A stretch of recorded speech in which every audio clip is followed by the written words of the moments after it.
Discovering nuclear fission, new elements, and constructing nuclear reactors are all great scientific barriers broken during the invention of the atomic bomb. The creation of the atomic bomb also broke political barriers by being crucial to the victory of America during its war against Japan in World War II. Its creation led to many other scientific innovations in the future.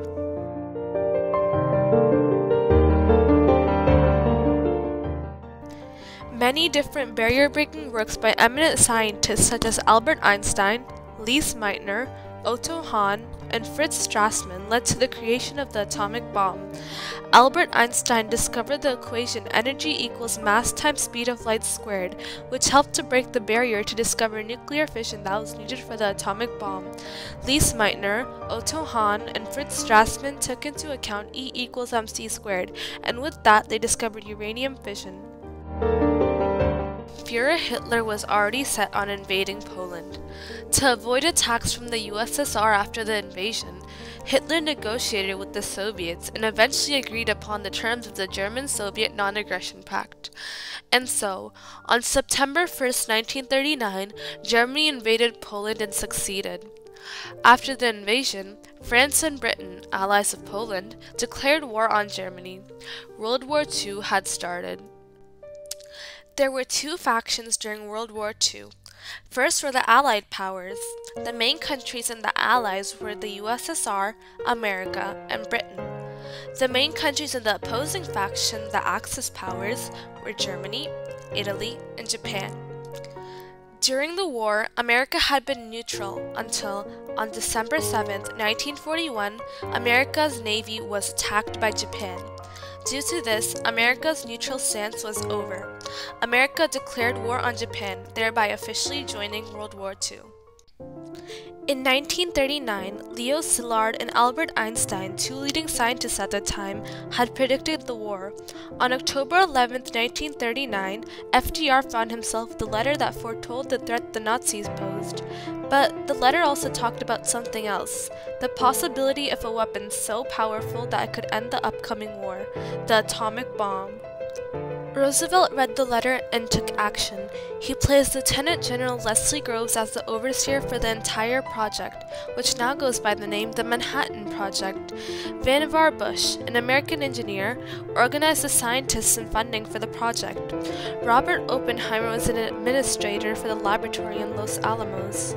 Certainly Oppenheimer emerges, especially in Los Alamos, as one of the lead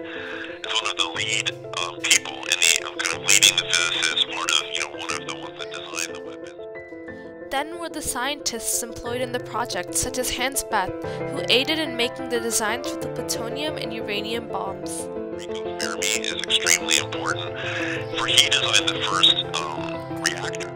And Richard Feynman, who devised the formula for predicting the energy yield of a nuclear explosive. There were many more people involved, but these were some of the main players. Nuclear fission, achieved by Fermi in 1942, was a big part in making the atomic bomb. To achieve it, two elements were a possible material. The first is uranium-235, but there was a problem. Only 0.7% of naturally occurring uranium was uranium-235, with the remainder amount mostly consisting of uranium-238. To overcome this obstacle, lots of research was done on how to separate uranium-235 from uranium-238. The second element discovered was plutonium-239. Either uranium-235 or plutonium-239 are needed for nuclear fission to occur in a nuclear bomb. To use one of these two elements, scientists made a design for each element based on its properties, an implosion type and a gun type bomb. An implosion type bomb uses a lot of pressure on the core of the bomb to compress it. This causes a large explosion. Gun type fission bombs rely on crashing one supercritical mass of uranium-235 into another supercritical mass. But after all this, the scientists had to physically make the actual bomb in time. Nobody was sure which nuclear plant would be the first to finish, or if any of them would even finish in time. Due to technical difficulties occurring during the creation of the bomb, the finish date of the bombs was set for after the war in Europe was over. The ultimate target was slowly changing from Germany to Japan. By July 1945, enough plutonium-239 was in supply to make one implosion-type bomb, and a second would be ready by August August 1945. Enough uranium-235 was not ready for making a gun-type bomb until August, so it was ultimately decided to bomb Japan in August. Since a plutonium weapon was available in July, the government decided to test it. They called the testing the Trinity test, and on July 16, 1945, the Trinity test broke barriers by being the first tested nuclear weapons ever. On May 4, 1945, the obstacle of ending the war in Europe was broken with the surrender of the German troops and the victory of the Allied powers. President Harry Truman ordered the dropping of the bombs named Little Boy and Fat Man on Hiroshima and Nagasaki. The world will know that the first atomic bomb was dropped on Hiroshima, a military base. We won the race of discovery against the Germans. We have used it in order to shorten the agony of war, in order to save the lives of thousands and thousands of young Americans. We shall continue to use it until we completely destroy Japan's power to make war. On August 6th and 9th, 1945, the two Japanese cities were destroyed by the newly discovered nuclear weapons. Soviets were planning on opening up a second front in Japan, opening up their eastern front. Along with the recent barrier-breaking destruction, Japan decided it was their loss. On August 10, 1945, Japan averted obstacles by agreeing to accept the terms of the surrender of the Potsdam Declaration. World War II had ended. But new tensions were arising. On August 29, 1949, the USSR broke barriers by testing a nuclear weapon of their own. Americans and many in Western Europe were scared of communist ideology because of the threat it posed to establish political structures. On the other hand, the Soviets were determined to keep control over Eastern Europe, for they wanted to spread their communist beliefs worldwide. Combined with stress from the nuclear stalemate, tensions were increasing amongst countries. But then, the barrier-breaking Cuban Missile Crisis occurred. It was a very tense 8 days in 1962 when the U.S. spy planes had found out that Russia was sending nuclear weapons to Cuba. So those weapons could conceivably hit most major U.S. cities very quickly. President Kennedy and Premier Khrushchev met and discussed the recent events and came to a conclusion. The USSR would remove the missiles in Cuba, and America agreed to never invade Cuba. The crisis was over by late November 1962. But even so, the barrier-breaking Cuban Missile Crisis left everyone shaken. Slowly, countries were starting to create new blocs. China and the USSR, two communist countries, were growing apart. Western Europe and Japan were working together. Less powerful countries were standing up for themselves and becoming more independent. Finally, in the late 1980s, a man named Mikhail S. Gorbachev was chosen to be the new Soviet leader. Gorbachev began efforts to democratize the USSR.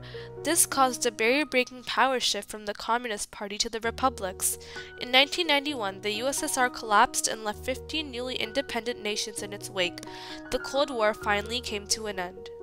After all the destructive power exhibited by the atomic bomb, there had to be laws put in place to limit their use.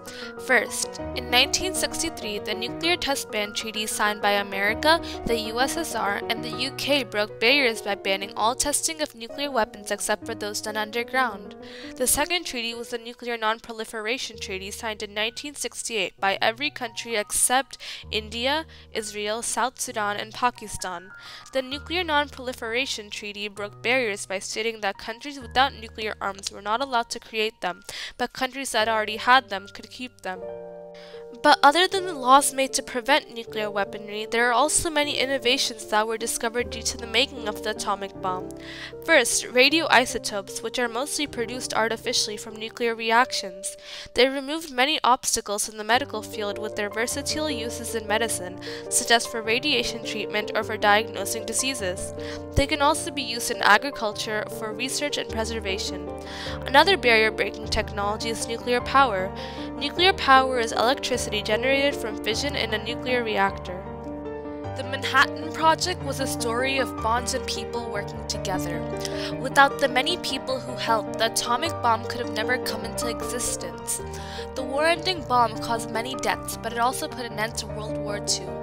The Cold War that came after the end of World War II changed the world's political structures by giving a chance for former enemy countries to start working together. And with that, the atomic bomb thoroughly destroyed many of the world's scientific and political barriers.